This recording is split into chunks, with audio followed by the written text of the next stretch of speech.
Hi there. Hi. All right. So somebody named Nancy said, looking forward to the event. Hello, Nancy. We are so happy to see you.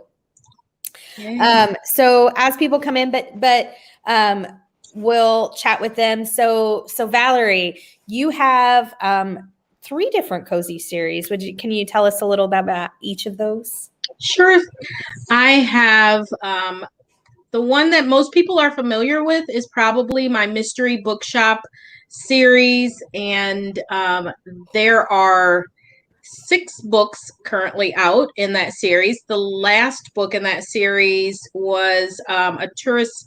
The last book that came out, book number 6, was A Tourist Guide to Murder that came out in January. And book 7 is scheduled to come out in late November, December, sometime at the end of the year.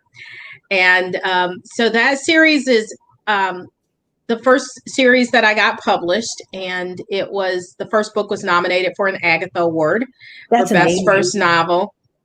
And the cool thing about that series is that there are 2 mysteries to solve in every book, because it has the contemporary mystery that my protagonist, who Samantha Washington, is an aspiring mystery writer, and she also owns a bookstore. So the mystery that she's solving in her real life, and then you also get the mystery that she's writing.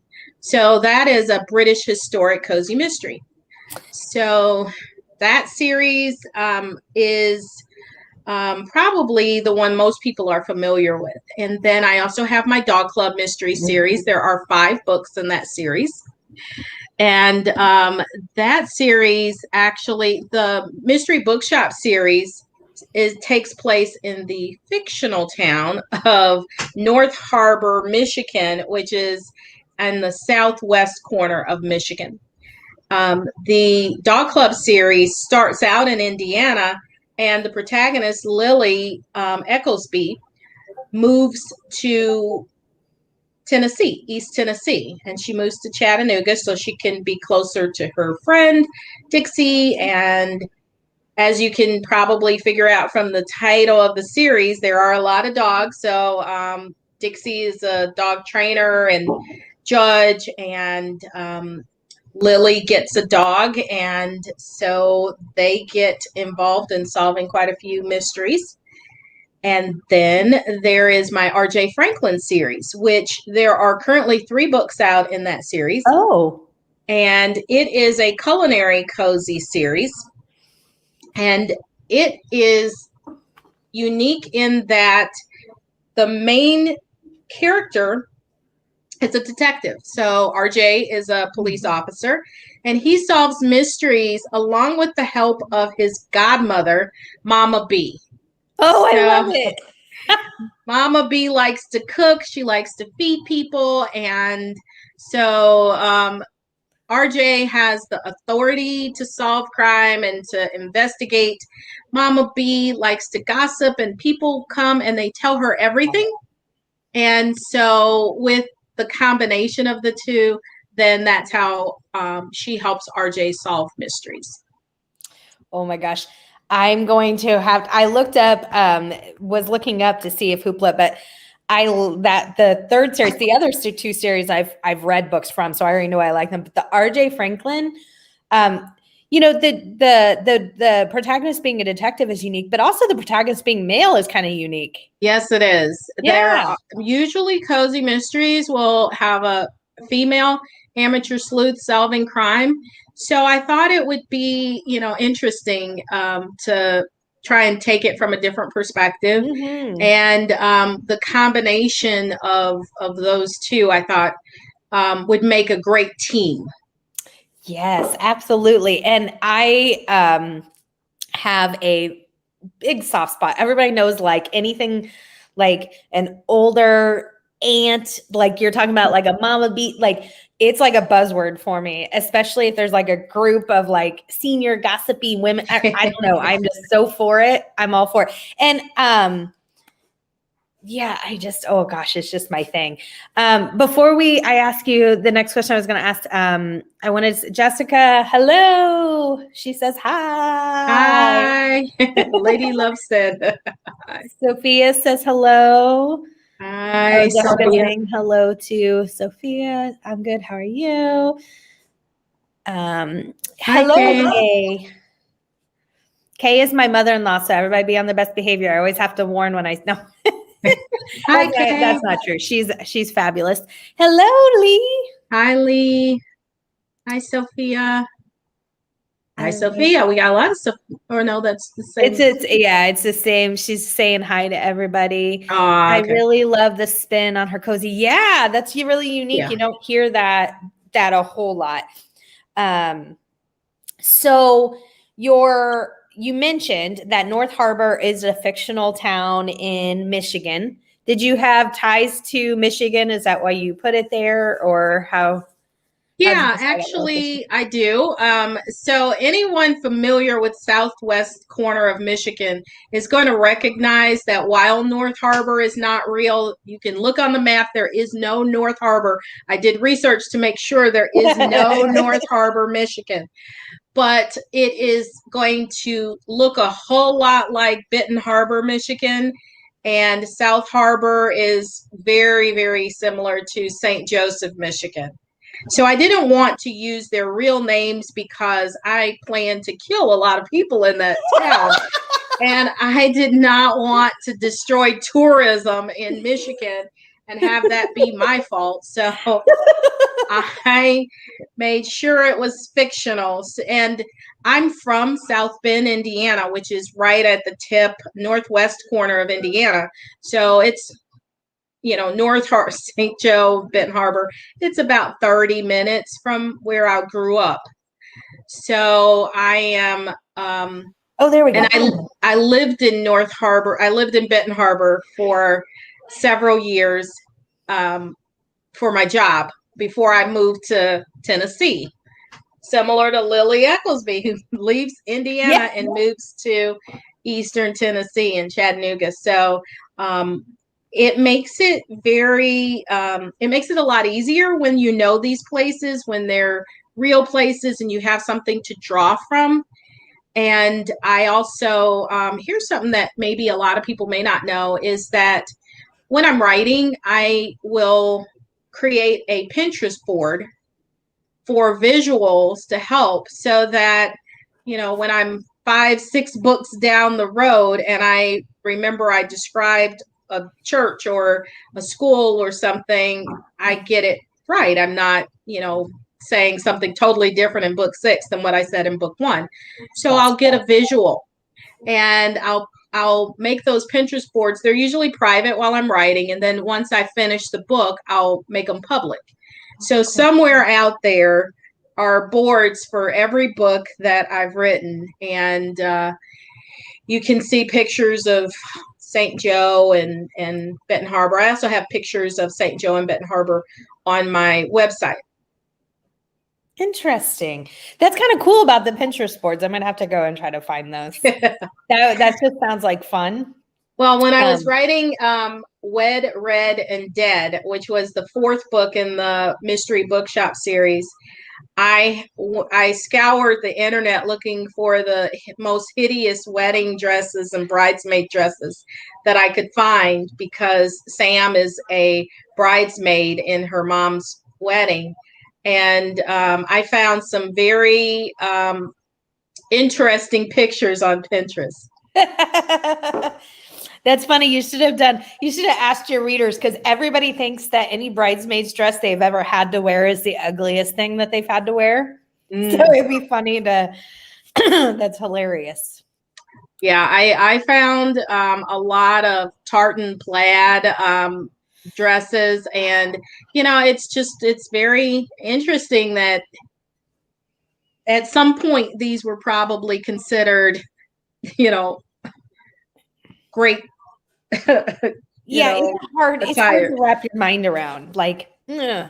Yeah. But I think that when I look back at some of the things that we did to our hair in the 80s, or some of the clothes even that I'm like, oh, that was bad. I don't know how we ever thought that was a good look. So, I know, it's amazing. I cringe every time I look at old pictures of myself. yeah. Jessica said, I have family in South Bend. Oh, I was born in wow. Terre Haute. Well, hey, a fellow Hoosier, nice to meet you.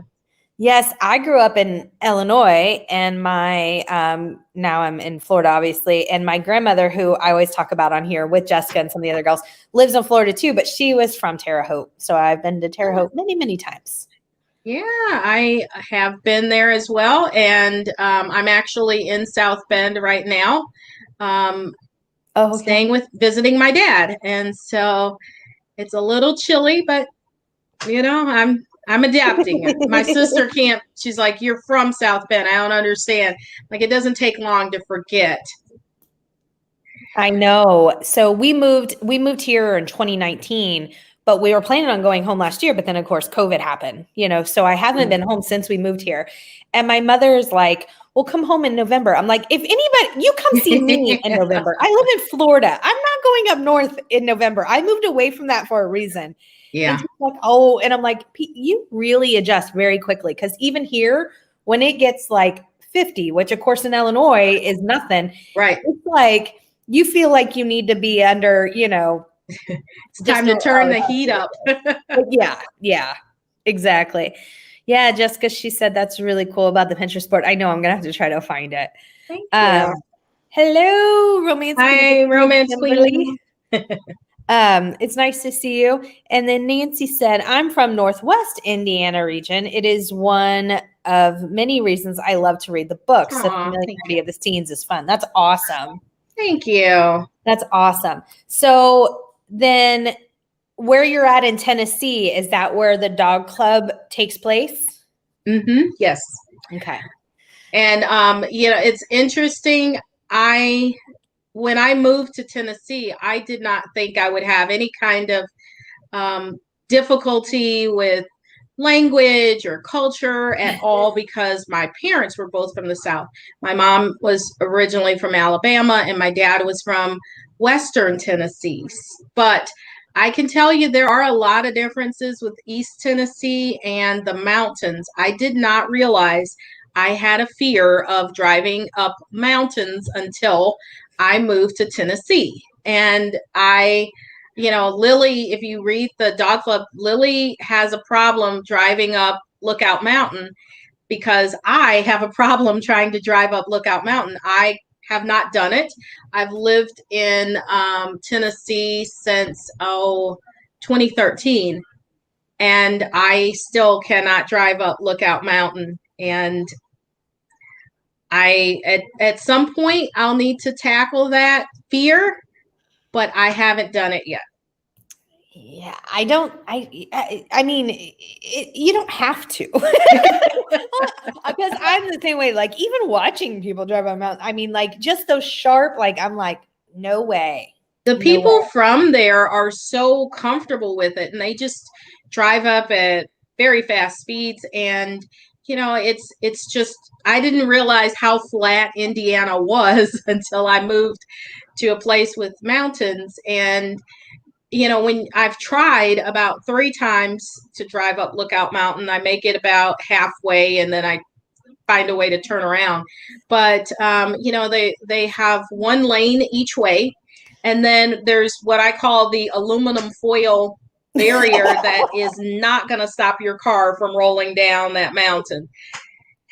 And I'm like, I can't look at it. I panic. And so,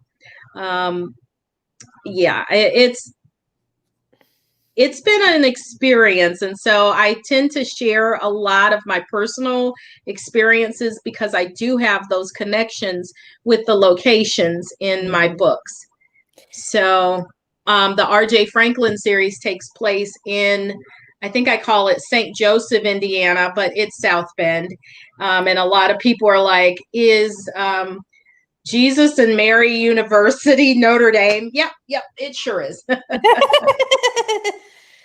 Yeah, I think that I like when authors pick somewhere they know, because I think you can tell a difference when, even if it's Yeah. researched very well, I still think there's little nuances that you can tell that the author just knows what they're talking about. Yeah, I would agree with you. So you can just wink if you don't want to really say it. Okay. Are any of your characters real people? Any, like, victims? Any, I don't know, other characters? Actually, yes. Most of the protagonists, in every book, I make them up. So Nana Joe's not based on a real person. Nana Joe was interesting because, I mean, I want to be Nana Joe when I grow up, right? But one of my first jobs were when I graduated from college. I worked at an area agency on aging, and I met a lot of older people, and I took different pieces and components of lots of people and merged them all together and created Nana Joe. And, Irma is kind of based on a receptionist at the area agency on aging. There was a woman named Gertie, and Gertie was this heavy smoker. And she would, she answered the phone. Thank you for calling an area agency on aging. And, she cursed like a sailor, so I took a lot of that from the people that I met, and I put them in my books. And Mama B is based on a real person. So from the R.J. Franklin series, she's based on my godmother, and she passed away, and I wanted to kind of, remember her.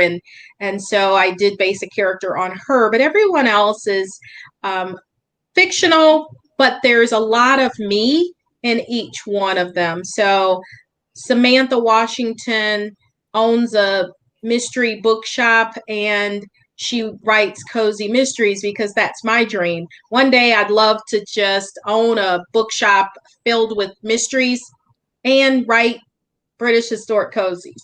That would be amazing.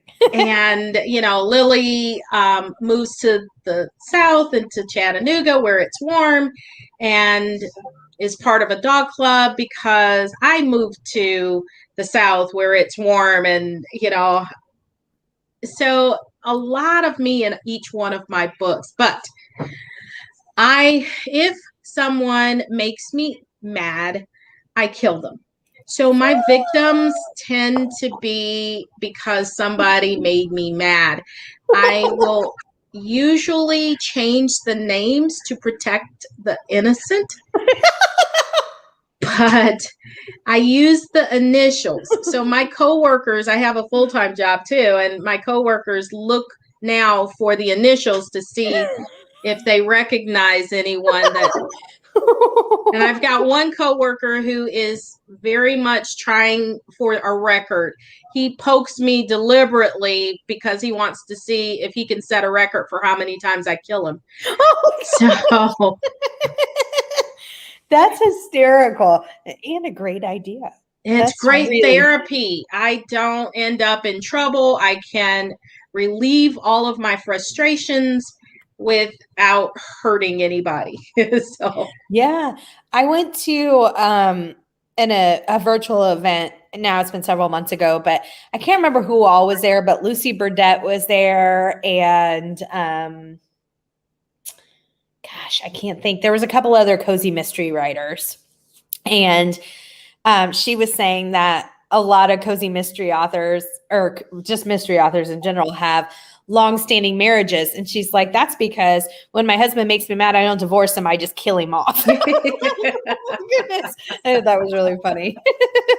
I think that he probably realizes that she knows a lot of ways to kill him. And, I will tell people I have done a lot of research, so I know how to totally and completely eliminate every piece of evidence. There's nothing left. I've learned a lot of skills writing mysteries.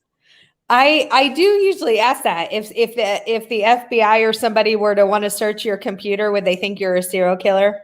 Oh yeah, so one of the professors in my MFA program said, if you're not on somebody's watch list, you're doing something wrong. So I'm pretty sure I'm on a lot of different watch lists for my browsing history.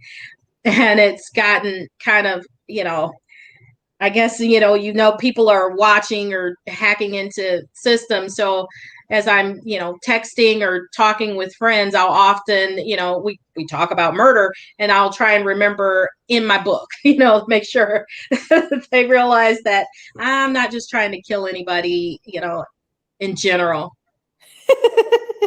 Oh my gosh, that is funny. Jessica said you have a lot of series you work on. How do you keep your ideas organized? Well, I do keep a lot of notebooks where I take notes for my different, as I get an idea, I'll write it down. Or I used to have an actual cork board, and I would put things on index cards and keep those up there. But, I've had a few ceiling fan incidents that made that just a little too much work. And I really have found that the Pinterest boards work really well for me for keeping things organized and helping me to remember my ideas. So I tend to work on only one series at a time. So I'm working on one book, and then you spend a lot of time with the characters while you're writing a book. It takes months, and sometimes it takes years to finish a book. And, to have those people in your head and all the dialogue and everything associated with them, that generally by the time that book is done, I am done with them. I don't want to have anything else to do with them. I spent way too much time with those people. So I'm usually ready to move on to another idea, another set of people, characters, and then I'll write that book, and then I'll move on to the next one.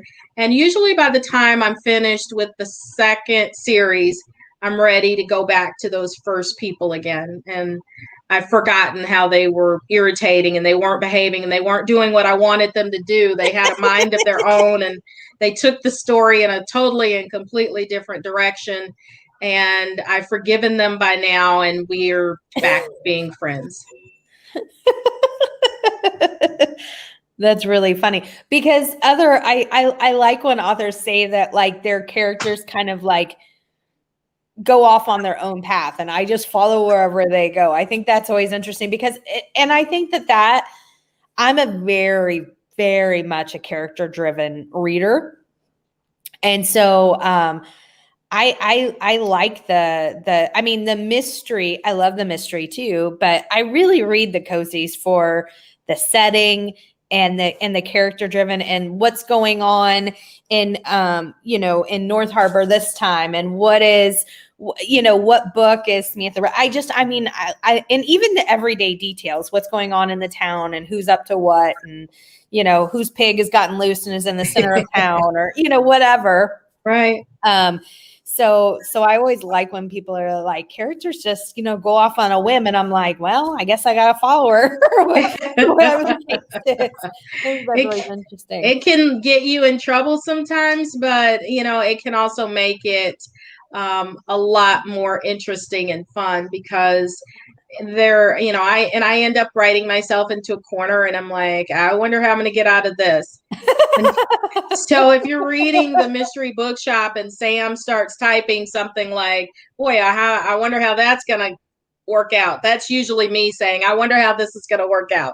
I wasn't anticipating this. I don't know where that came from.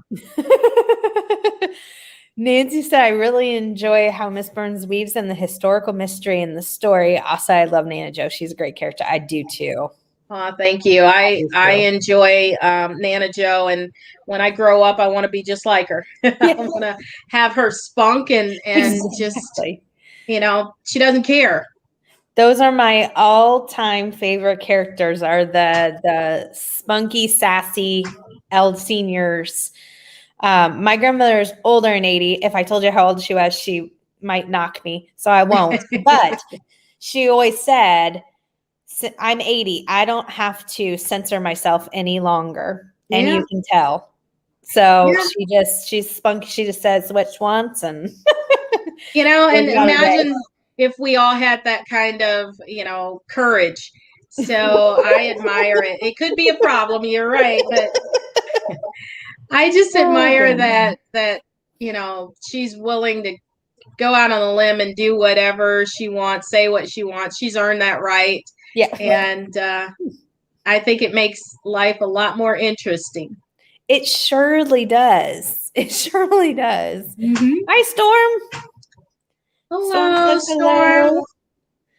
Heidi says, saying Hi, hi. Hello, Heidi. Heidi. From Northwest Indiana. We got a lot of Indiana Yay. here.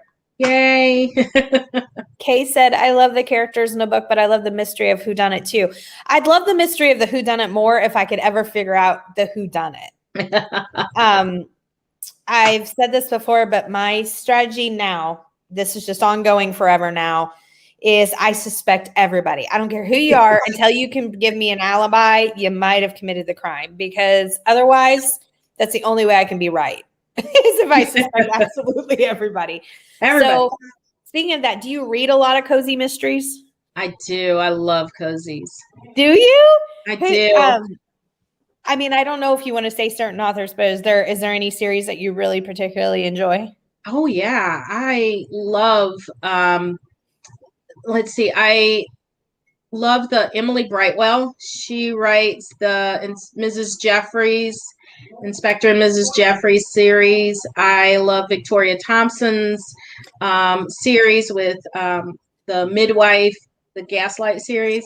Storm really likes that series. Oh yeah, and I love I'm real fond of Rex Stout. I'm a huge Agatha Christie fan, so I read and reread those. I love Alexia Gordon's Gethsemane Brown series.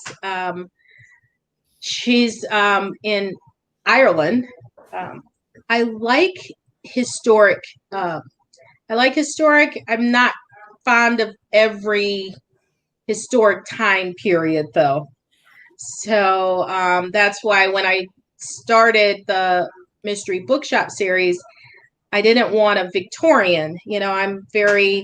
I've just always been fascinated with World War II, and I also love England and Great Britain, so I knew I wanted something set there. But I've always just admired the courage that it took the British, because they were in the war first, and long before the U.S. joined, that they were able, all of everything that they did to, I guess, just fight evil, right? So I really admired that, and I wanted to write and include that time period. But some time periods don't necessarily speak to me. Mm-hmm. But I do enjoy, even though I'm not a big fan of Victorian historic cozies, I do love the Emily Brightwell series. It's just a very unique take, and I love the Mrs. Halifax by Dorothy Gilliam. I used to love the Southern Sisters mystery. Those were fun. So, yeah, I read a lot of cozies. I got a big TBR pile. Oh gosh, me too. Me too. Have you read, you said the World War II, just reminded me, it's a newer series. There's only 2 out right now by Tessa Arlen.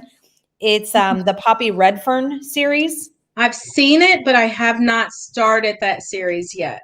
She is an air warden in Britain during World War II. Oh, wow. Okay. It is really good. Okay. Really, really good. I also love, have you read Susan Elia McNeil? She has a Maggie Hope series. It's not cozy. It's, I would say, more traditional, but she's an American who was raised by an aunt in the United States.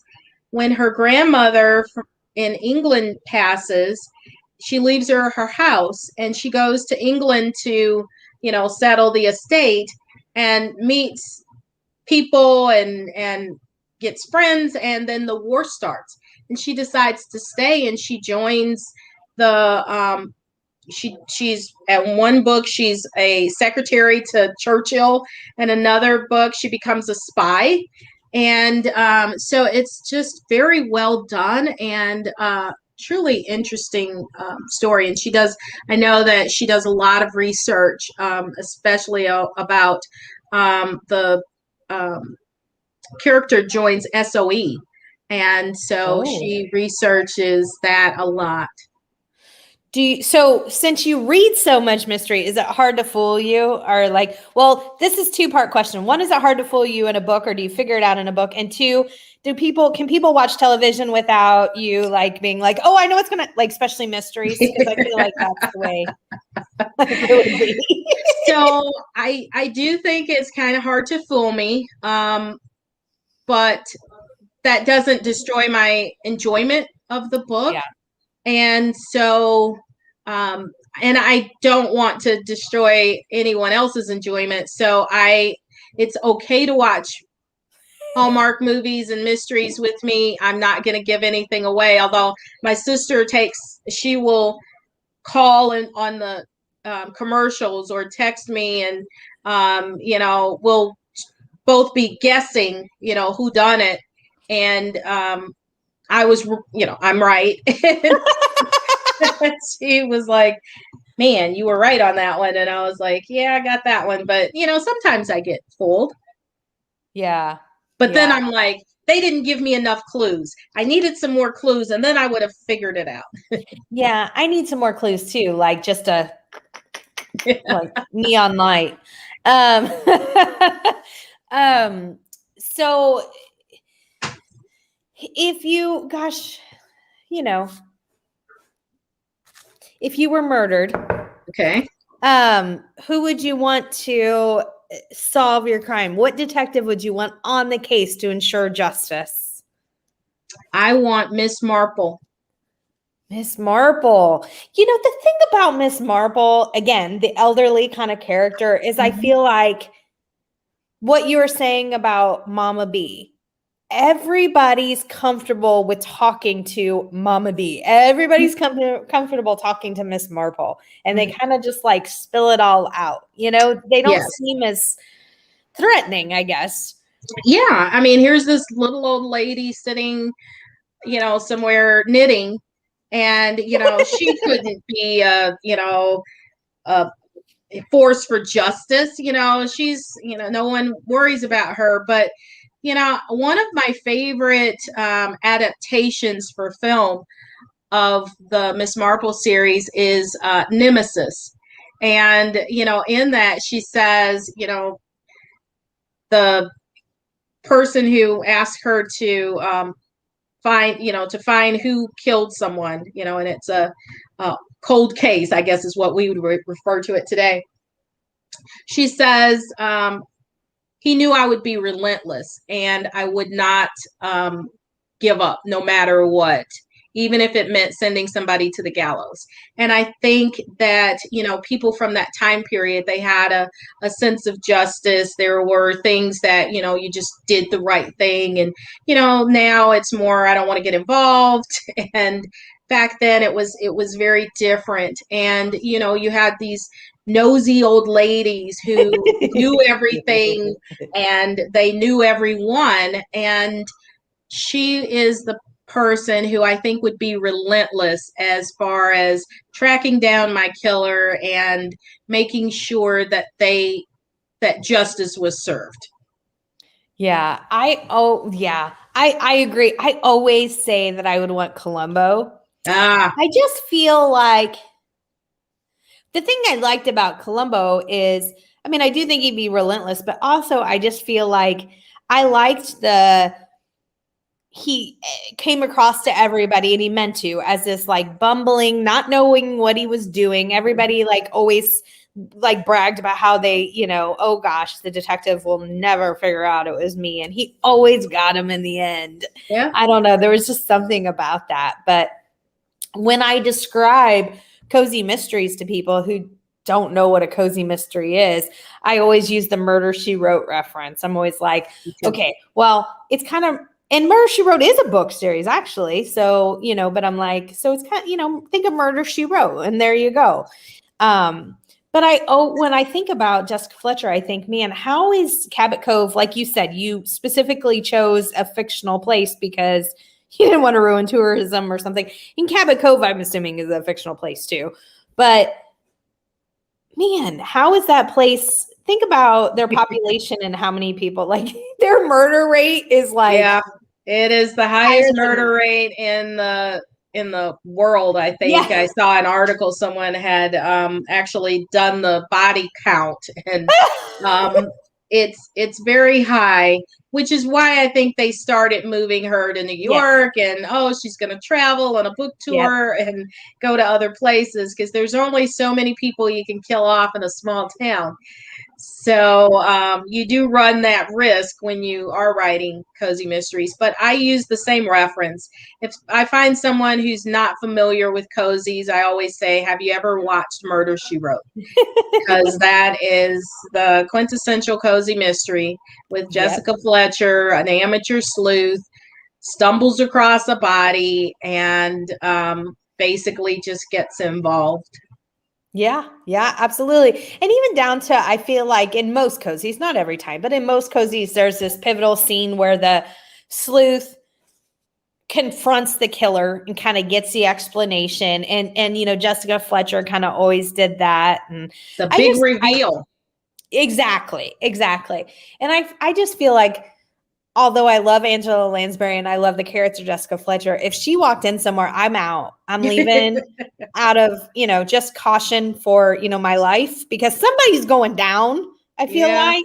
I don't know that I'd want to invite her to a dinner party. Exactly. I interviewed Lee Hollis. Well, now it's been about a month ago. Mm-hmm. And I did not know it was a brother and sister writing team, but it is, which I thought was really interesting. But the brother is the one that I interviewed. His name is Rick. And he wrote, his first job was writing for TV, and he wrote for the Golden Girls. And his office was in between Sean Cassidy and Angela Lansbury. Oh, how I just cool thought that was I was like, wow, the stories you probably have. That's incredible. Yes, it is. That's incredible. But I'm late, but I'm watching. Hello, Nancy. Hi, Nancy. Jessica said, how do you plot your mystery? Do you outline ahead of time, or are you a free flower? Or, as I like to say, a pantser, now that I know what that is? I am a pantser. So I just basically sit down. I get an idea. I sit down and I just start writing from the seat of my pants. I think that my editor would prefer if I were a plotter. He makes me submit a synopsis, and he wants it long. And we've kind of come to terms with he's not going to get what he wants. But what I do is I generally have an idea of who the victim is. I know a few details, but I don't know everything that's going to happen. I don't know every beat. I don't know every plot, twist.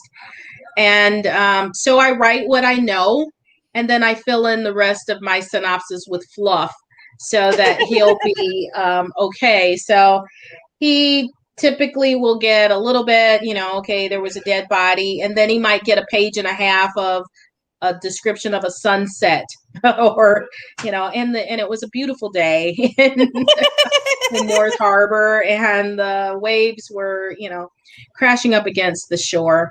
And then he might get another few details, and then he might get some details on the historic cozy. And then I'm 6 pages in, and I'm like, and then they solved the mystery, and here you go. That's funny. I've tried to plot. I would like to be a plotter and have a very detailed outline. I think it would make writing easier, and I would never write myself into a corner because I would always know what's going to happen. And I have really given it my best shot. And for me, plotting kind of takes all the joy out of writing for me. I enjoy figuring out who done it as I'm writing, because I might have an idea in my head who the killer is at the beginning, but it almost always changes by the end. And I remember, so when I wrote the first Dog Club book, In the Doghouse, the synopsis I sent to my editor was different than what actually happened in the book. And he wrote me this long email, and it was like, he's like, I have no recollection of this at all. This is not the book that I greenlighted, and I don't know what happened. And I sent this response back, and I'm like, Albert had to die. I'm sorry. He was just horrible, and he just had to die. And I had to kill him. And so, yeah, he dies. He was bad. And so I just he couldn't live. So, it's not a spoiler because I tell you Albert dies. Okay, Albert, somebody's got to die in a murder mystery, right? It's Albert. So, as the characters start to talk and you see where they're going and you see what happens, then you might decide, oh, well, this might be more interesting if we were to take a turn right here and go down this path. Let's see where this leads us. So honestly, sometimes I'm just as thrown for a loop as the reader, I think, because I don't know who the killer is. And then, I'm like, I only have about, 50 pages left. I better figure it out real fast. So but it's so much more interesting to me. Yeah. I would bet so. It's exciting because I'm like, whoa, I didn't see that coming. And I just keep on writing. That's like I said, I love when the characters just kind of take you there.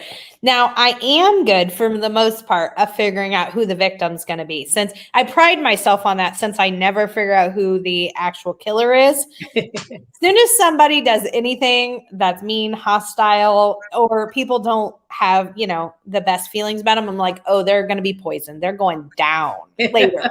Like, I know. And that's the thing with cozies too, I think, because it's a clean read, and they're not trying to, you're not going to read a cozy mystery where there is rape. You're not going to read a cozy mystery where something happens to children.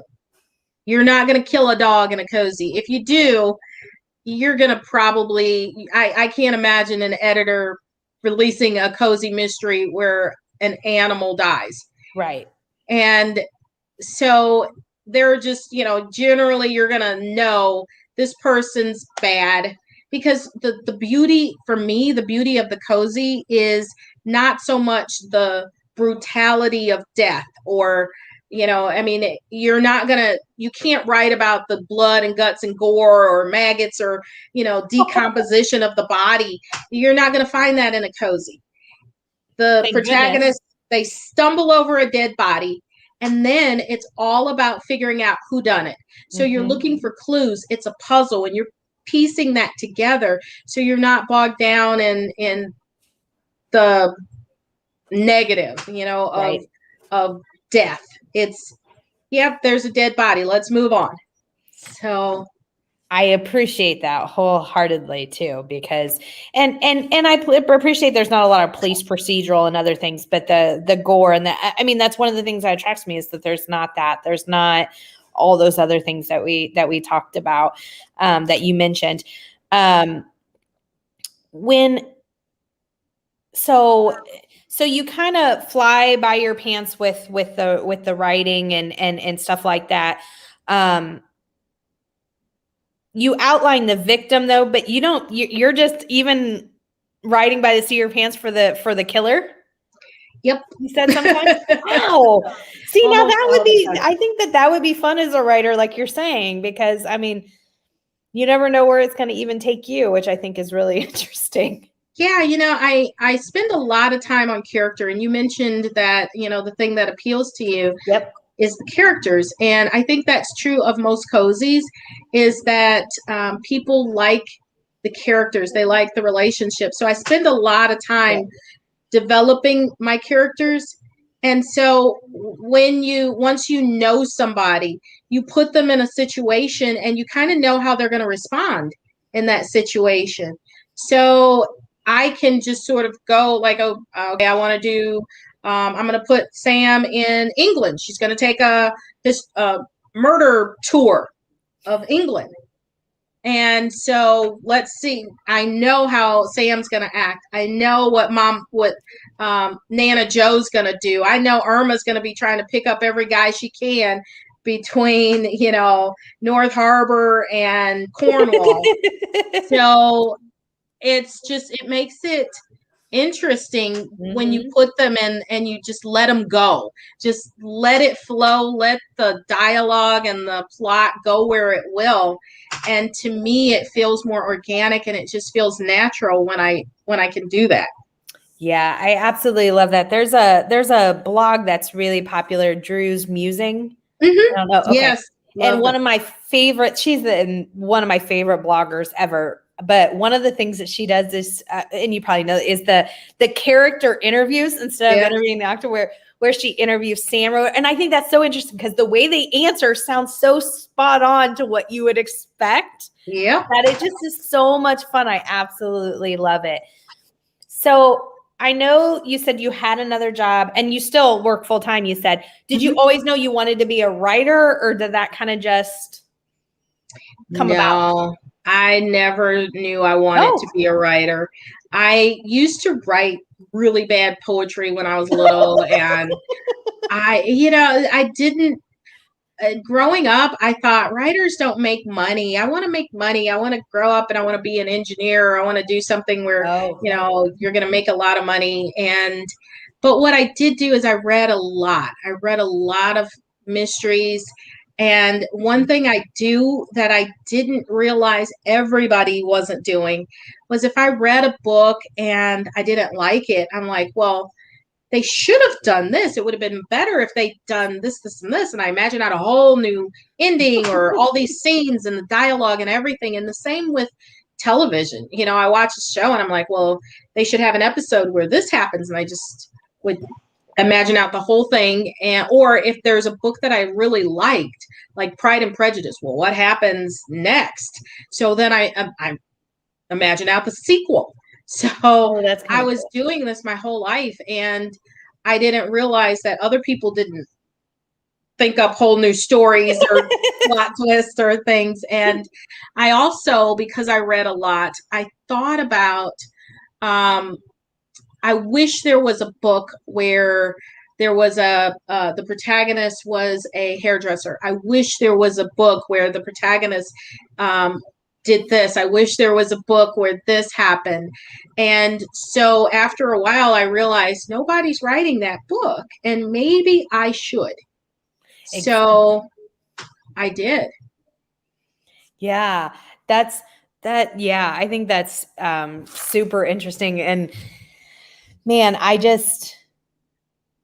can't imagine. I think that's really fun, though, to sit down and write. Because, one of the things that I think that they should do again, and they were kid things, but do you remember the Choose Your Own Adventure books? Vaguely. I think you're maybe younger than me. Oh, it was like you were reading. You look about my age. I just inferred you were. So you were reading, and you'd be reading along, you're 80 pages in, and it'd be like, if you want this to occur, go to page 64. If you want this to occur, go to page 82.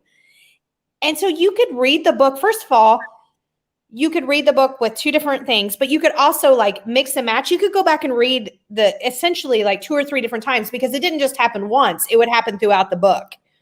Brilliant. And I'm like, wouldn't that be cool with a mystery where it was like, absolutely.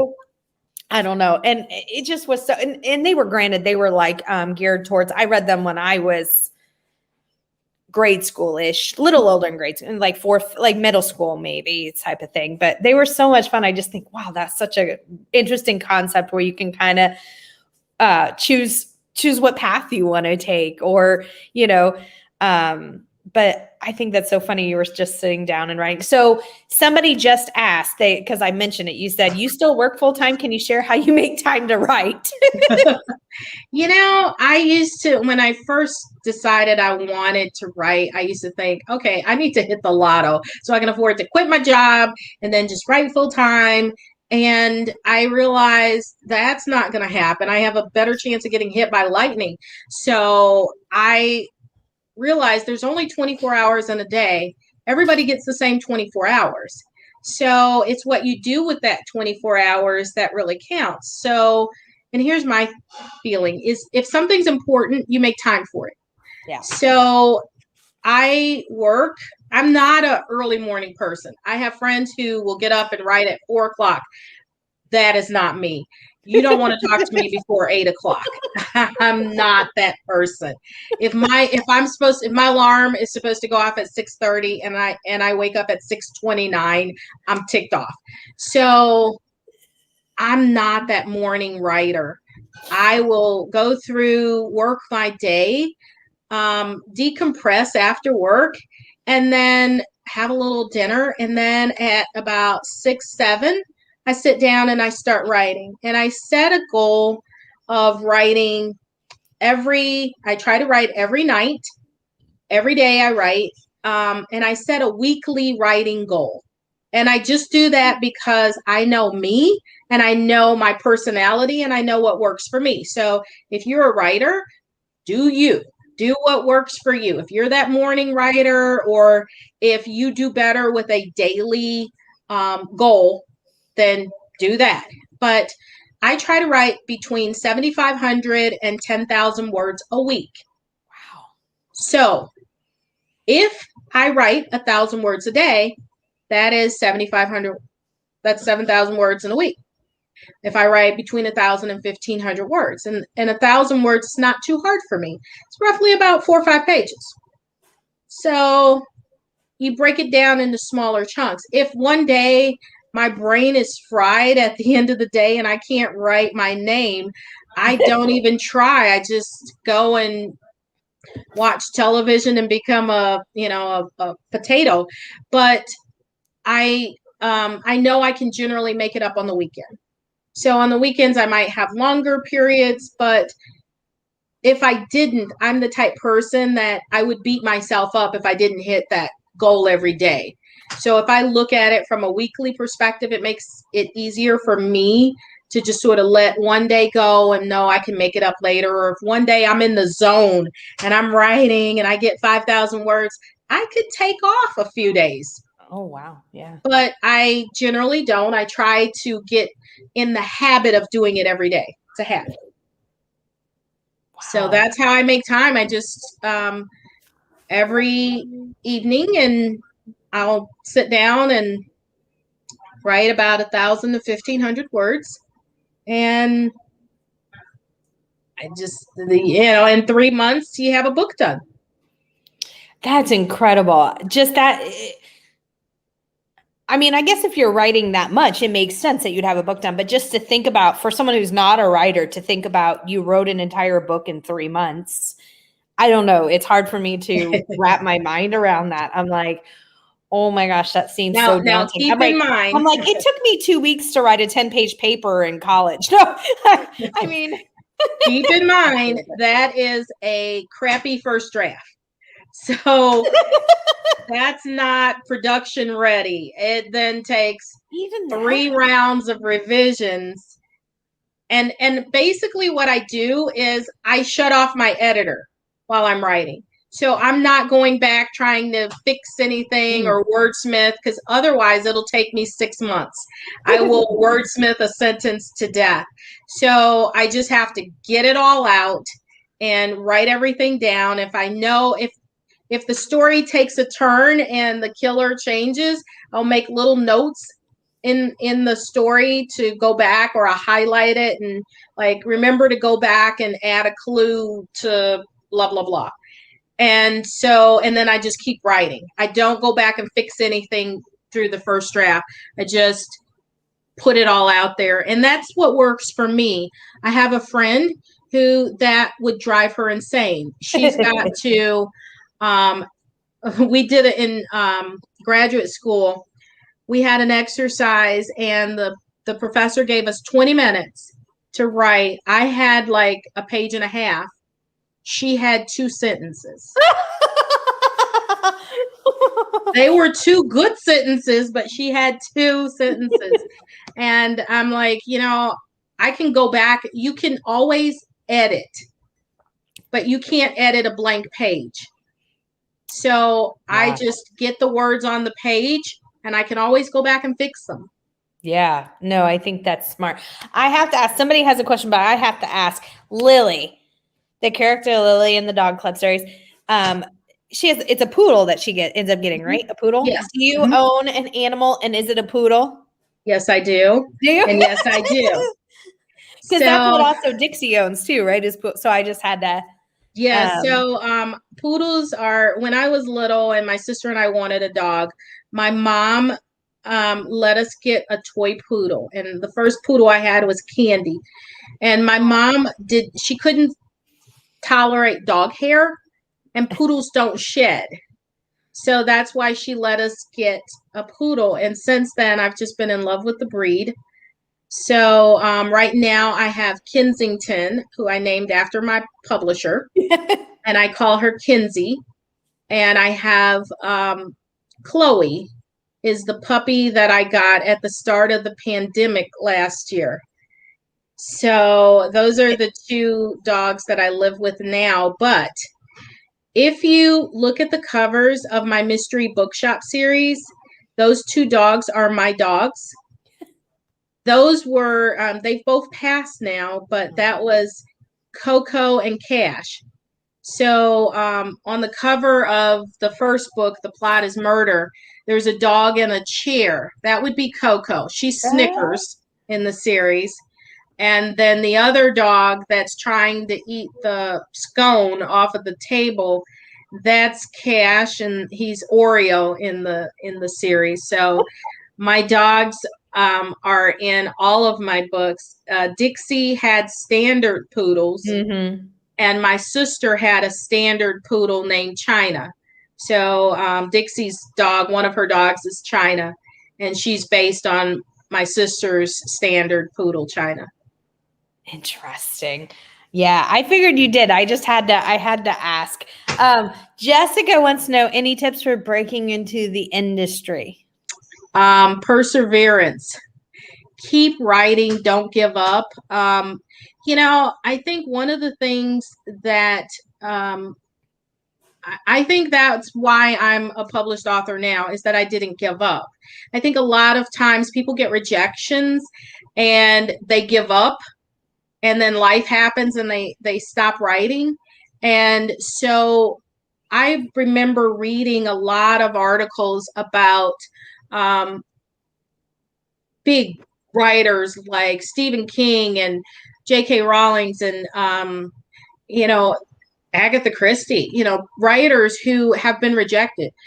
And it's not that their books weren't good. It's not that what they wrote wasn't good. It may be just that it didn't connect with the agent. Maybe it wasn't the timing. Maybe it's just the industry. I read an article from my editor at Kensington, and they asked him what was his biggest, regret. Well, he passed on the Sookie Stackhouse mysteries from Charlaine Harris. And he said he couldn't figure out where to place it. So it's not that it's not good. It's not that these, so if you get rejected, don't give up. Just keep persevering. I have enough rejections to wallpaper a room. So it's the fact that I think you have to just keep trying, keep perfecting your story. And I have about 14 books out, and people are like, how do you write 14 books in a short period of time? I didn't. All those years when I was getting rejected, I kept writing. So I might revise the book that, I sent out, but then I also would work on the next book, or all these other ideas that I had. I just kept writing and kept trying and kept sending out queries and trying again. And my current agent, I told her that I think, I said, you've rejected me 3 times.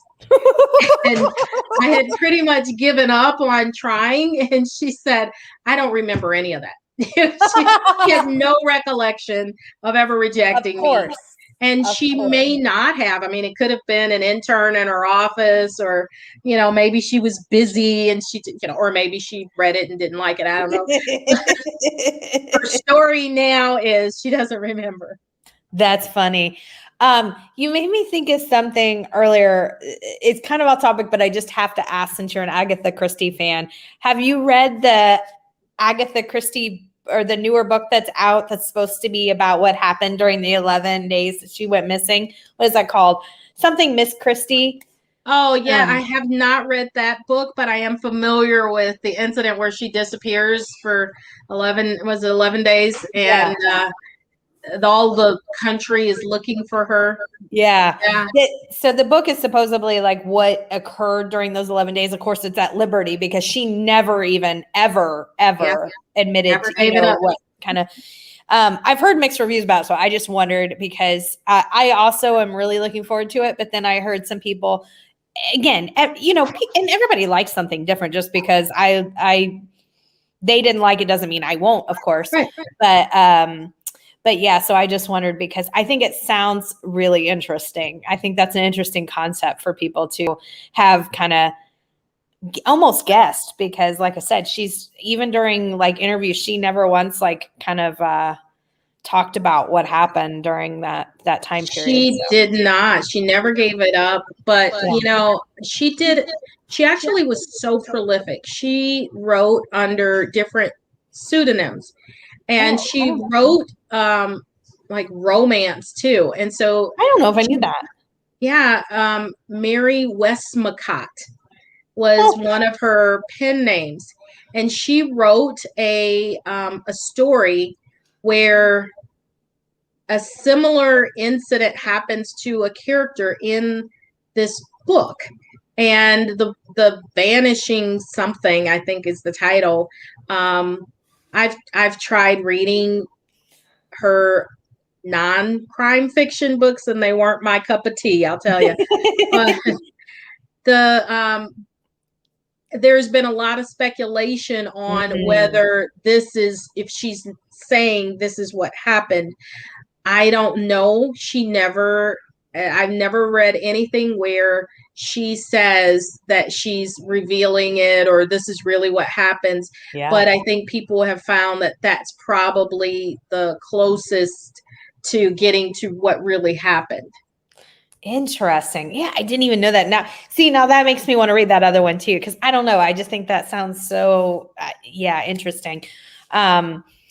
But yeah, so it's really popular right now. I'm seeing it go around a lot, and I had it on hold, but I haven't got it yet. But I just think it's so intriguing, and they talk a lot about, I think, in there about what led up to it, because I mean, over the years, it sounds like we've kind of got bits and pieces that her husband wasn't the best of gentlemen or gentlemen at all. No, he was having an affair, and he tells her he wants to get divorced, and that kind of is the inciting incident that sends her along, this path where she disappears for 11 days.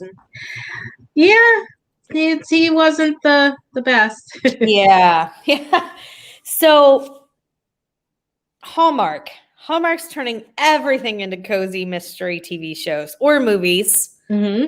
They're doing it a lot. Hallmark movies, and then the Mystery Channel, almost everything. So you created Pinterest boards. I know you said that. Mm-hmm. So I don't know if this is something that when you were creating your boards you thought about, but do you have any idea who you would want to play your main characters if Hallmark came calling about turning, either series into a movie or TV show? I had not thought about it. I think that I would, some of the characters I think that I would have loved to have played roles have passed now. So I think with the R.J. Franklin series for Mama B, I kind of envision like a Della Reese kind of person to play her, or I would love for Halle Berry to play Sam. That would be amazing. Yeah. That would be awesome. Yeah. So let me think. I'm trying to think who's sassy enough to play Nana Joe. I don't know.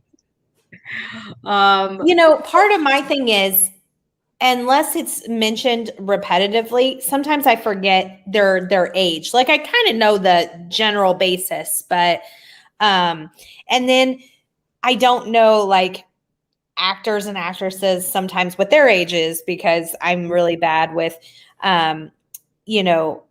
so like Sam, for instance, how old do you place her at? She's in her 30s. Okay. I'm pretty sure she's in her 30s. Okay. And I think Nana Joe's in her 70s. And so, yeah, I think I'm pretty sure that's the ages. I'd have to check my notes. I also keep like I have a character list, and I write as much detail about the characters in that, and then I just copy and paste it on for every book. So it grows and it gets bigger and bigger. So the what I knew about those characters in the plot is murder is very different from what I know about them now in A Tourist Guide to Murder. So as they grow and develop and experience new things in their lives, I make sure I add those so that, in the next book, then I'm like, oh yeah, she likes, French vanilla ice cream. I didn't have that in the previous book, so I got to make sure I include that. Yeah. The person that the one person I'm thinking of, because I just really enjoy this actress, but I don't know how old she is. So if she's not anywhere close to the age, I'm very sorry. I know she'll never see this, so I can say it. But there's a movie that I saw her in where I think that she was very sassy, but Angela Bassett. Oh yeah, I'd love to have Angela Bassett play something. But I don't know if she'd be age appropriate for, obviously not for, but I don't know if she's old enough either for, I don't know, but I'm like. I don't think she's old enough for Nana Joe, but I'm pretty sure she could carry it off. She probably could. And I mean, I don't know. I think that would really be fun. She's a fabulous actress. Something to something to plot out, because if they come a call, and of course I don't think they necessarily ask for your input in character, but you never know. You never know. If they do, I'll keep it in mind. You always want to be prepared. Yes. You're right. Always want to be prepared. So your mystery bookshop has 6 books, and it's the 7th book is coming out in November, you said? I think either November or December timeframe. It's called Killer Words. So sometime at the end of the year, it should be coming out. Awesome. And then do you know if you're going to have books, if you're contracted to do more than that, or how does that work? So I am not contracted for more books. So the 7th is currently, unless my publisher changes something, the 7th will be the last book in that series. And the Dog Club has 5, and the 5th book was the last book in that series. And then the R.J. Franklin, there are currently 3 books out, and there will be 4. So I'm going to be writing another book in that series. So I'll be sad to see Nana Joe and Sam and Irma not come back. But that means there will be, I'm not going to say there won't be other series. That's what I was going to ask you, is I'm sure you can't say, but again, you can just do a little winking, if you are, having planned. So I would say the thing, usually at this point I say what I really want to see a cozy mystery in, but the last author I interviewed said that I think that she may be doing it was, I hadn't seen a cozy mystery that took place at like a traveling carnival or theme park, and I really want one. I'll keep it in mind. I just think there's a lot of ways you could kill somebody, and you know, if you, I don't know how to make you mad, but I want to be a victim in your book. So whatever it takes, just think of it, because I'm in the pool with the guy at work who wants to be like killed off with somebody. I just really think that would be fun. Like, but so I don't you're know, saying maybe that you may have some other cozy mysteries on the horizon. Oh, excellent. Excellent. I love it. Love it, love it, love it. Yes. That's awesome. The other thing is, somebody mentioned last week they wanted to see and I don't know that it would be necessarily something I would read, but it's very, very popular. It would be a zombie cozy mystery series. Wow. Huh.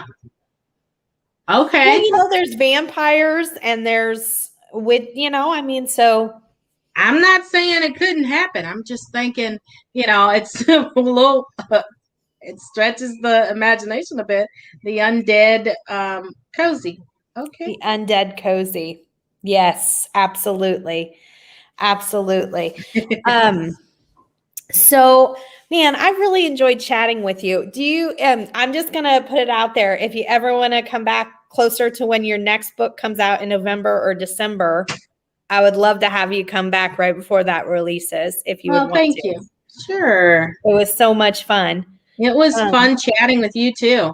Oh, thank and you. meeting your friends, and thank you to everybody for coming out and spending some time with me and asking questions. If I find your time. Pinterest boards, can I put them up on my description? Oh, absolutely. Okay. Because that's going to be Absolutely. my next project, is to find the Pinterest boards and see what's up on them. Yeah, check out the bridesmaid dresses. Those will probably be the most interesting. And so they call the outliners and the pantsers. We talked about that earlier. You said that you're partly an outliner because your editor makes you. So I've now coined the term that you're a sagging pantser. So you can tell your editor that. A droopy pantser, something along that line. I'm a droopy pantser. Okay. I'll take it. I'll own it. Right. All right.